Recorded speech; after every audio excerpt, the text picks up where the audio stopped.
इसका रीजन ये है क्योंकि यही एक ऐसा पर्व है जहाँ पे प्राकृतिक चीजें यूज होती हैं, यानी कृत्रिम चीजें नहीं यूज होती हैं। अगर हम और भी पर्व की बात करें, चाहे होली हो, दीपावली हो, वहाँ पे हम देखते हैं प्राकृतिक चीजें नहीं, वहाँ पे कृत्रिम चीजें यूज होती हैं। केवल यही एक ऐसा त्योहार है जहाँ पे हम प्राकृतिक चीजें ही यूज होती हैं। अब अगर आप कहेंगे कि होली और दीपावली में कौन सी कृत्रिम चीजें, भाई पटाखा आप देखते हैं, ये क्या है? कृत्रिम। अगर इसके बाद बात करूं होली की, तो होली में यानी गुलाल रंग, ये भी क्या है? कृत्रिम चीजें हैं। तो कहीं ना कहीं यही एक ऐसा पर्व है छठ, यहाँ पे केवल आपको बायोडिग्रेडेबल कह सकते हैं, यानी कि जो यहाँ पे कह सकते हैं कि ये प्रदूषण इससे नहीं होता है और प्रदूषण खत्म होता है। यानी कि इसके साथ साथ यानी कि हम कह सकते हैं प्रकृति से एक संबंध बनाने का एक दिन होता है, ये भी हम कह सकते हैं, क्योंकि इसमें सूर्य के साथ साथ हम इसमें अन्य जो भी तालाब है और इसके साथ साथ गन्ने और भी जो भी प्राकृतिक चीजें हैं, उन सब का हम इसमें कहीं ना कहीं समावेश रहता है अगर देखा जाता है।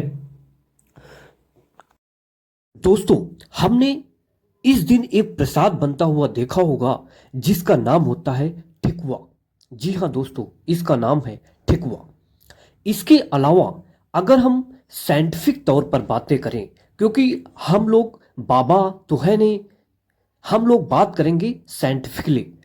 छठ पूजा षष्ठी तिथि पर एक खगोलीय घटना होती है और इस दिन जो सूर्य की पराबैंगनी किरणें हैं वो धरती पर अधिक मात्रा में आती हैं, जो जीवों के लिए लाभकारी होती हैं।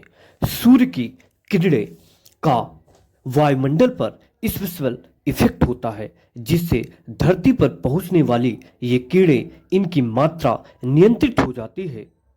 सरफेस पर इनका कोई हानिकारक प्रभाव नहीं पड़ा, ना ही पड़ता है, ये भी कहा जाता है। इसलिए इस दिन सूर्य के उपासना से शरीर और जीवन को बहुत लाभ मिलता है।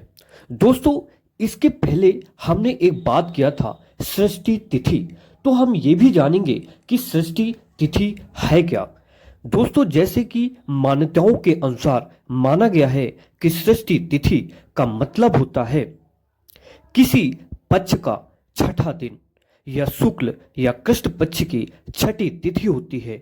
हिंदू धर्म में इसका विशेष महत्व माना जाता है। यह व्रत भगवान शिव और देवी पार्वती के पुत्र भगवान कार्तिकेय को समर्पित है। मान्यता है कि इस व्रत को करने से भक्तों को संतान, सुख, शत्रु पर विजय, स्वास्थ्य और धन समृद्धि प्राप्त होती है। Thank you. मिलता हूँ किसी नए वीडियो में किसी नए टॉपिक को लेकर। बाकी आप लोगों का क्या राय है, कमेंट बॉक्स में अपना अपना राय जरूर दें। आपको ये वीडियो कैसी लगी